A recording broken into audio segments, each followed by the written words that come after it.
من الشیطان الرجیم بسم اللہ الرحمن الرحیم الحمد للہ رب العالمین الصلاة والسلام علی اشرف الانبیاء والمرسلین وافضل السفراء المقربین العبد المؤید والرسول المسدد والمحمود الاحمد والمصطفى الامجد ابی القاسم محمد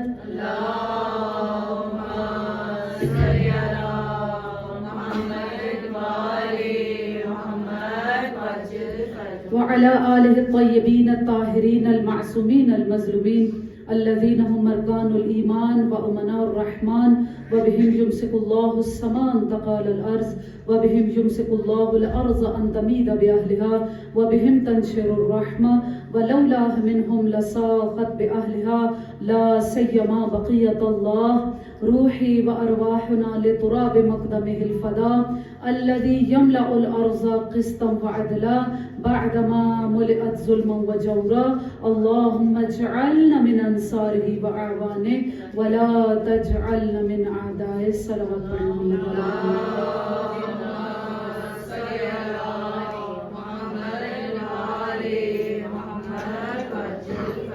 اما بعد فقد قال المعصوم علیہ السلام السلام علیکم یا اولیاء اللہ وابداء السلام علیکم یا اصفیاء اللہ واحباء السلام علیکم یا انصار دین اللہ السلام علیکم یا انصار رسول اللہ السلام علیکم یا انصار امیر المؤمنین السلام علیکم یا انصار فاطمة سیدۃ نساء العالمین السلام علیکم یا انصار ابی محمد الحسن ابن علی الولی الناصح السلام علیکم یا انصار ابی عبداللہ علیہ السلام صلوات پڑھیں محمد اللہم صلی علی محمد وآل محمد وعجل فرجهم۔ آج سب جانتے ہیں کہ آج کی مجلس منسوب ہے شہزادہ علی اصغر باب الحوائج سے، اور کیا کہنا جناب شہزادہ علی اصغر کا کہ اگر کربلا کے میدان میں 32 سال کے جناب عباس علمدار باب الحوائج ہیں تو وہاں پر ہی 6 ماہ کے علی اصغر بھی باب الحوائج ہیں۔ انہی باب الحوائج کے وسیلے سے پروردگار سے دعا کرتے ہیں کہ وہ شہزادہ جو میدان کربلا میں ایک مرتبہ تیر کا نشانہ نہیں بنا، کبھی نیزے سے اور کبھی تلوار سے شہید ہوئے، جب شام غریبہ آئی ہم سب نے مصائب میں ان چیزوں کو سنا ہے کہ جب شام غریبہ آئی اور ایک مرتبہ سروں کی گنتی کی گئی تو اشقیاء نے کہا کہ جو شہداء ہیں وہ 72 ہیں لیکن لاشیں 71 ہیں، وہ 72واں لاشا کہاں ہے؟ وہ واحد شہید جسے امام حسین علیہ السلام نے کربلا کی زمین کے حوالے کیا تھا، دفن کیا تھا، امام نے کسی لاشے کو دفن نہیں کیا سوائے 6 ماہ کے علی اصغر کے۔ لیکن ہائے علی اصغر کی اپنی قسمت، ایک مرتبہ اشقیاء کو حکم دیا گیا کہ جاؤ خیموں کے پیچھے حسین علیہ السلام نے قبر بنائی تھی، گھوڑا سوار اپنے اپنے گھوڑوں کو لے کر اور نیزوں کو لے کر اس زمین کی طرف بڑھے، اپنے نیزوں کو زمین میں گاڑتے ہیں۔ اب وہاں پر ہی ننھی سکینہ، جناب رباب، جناب زینب سلام اللہ علیہا جب اس منظر کو دیکھ رہی ہوں گی تو ہم سب مائیں ہیں، سوچئے کہ جناب رباب کے دل پر کیا گزری ہوگی۔ تھوڑی دیر کے بعد ایک جو نیزہ زمین کے اندر گیا تو لاشا علی اصغر زمین سے باہر آیا۔ آپ سب کو دعا کے لیے متوجہ کرنے کے لیے مصائب پڑھیں، دعا کریں کہ پروردگار عالم باب الحوائج شہزادہ علی اصغر کے صدقے میں ہماری ان مجالس کو شرف قبولیت عطا کرے، ہم سب کو خلوص کی منزل عطا کرے، مرحومین کے درجات بلند ہوں، اعلیٰ علیین میں جگہ نصیب ہو، بیماروں کو شفا عطا ہو۔ خاص طور پر سب بیماروں کے لیے دعا کرتے ہیں کہ پروردگار انہیں شفائے کاملہ و عاجلہ و نافعہ عطا کرے، اور خاص طور پر دعا کیجیے سائمہ کی والدہ کے لیے، اور نام بنام جتنے مریض ہیں پروردگار سب کو باب الحوائج کے صدقے میں شفائے کلی عطا کرے، بے اولادوں کو اولاد عطا کرے، اولاد والوں کو اپنی اولاد کی تربیت کرنے کی توفیقات عطا فرمائے، ہم سب کو موت سے پہلے توبہ کی توفیق دے، موت کے بعد ہم تمام کی مغفرت فرمائے، برزخ کی منازل کو آسان فرمائے،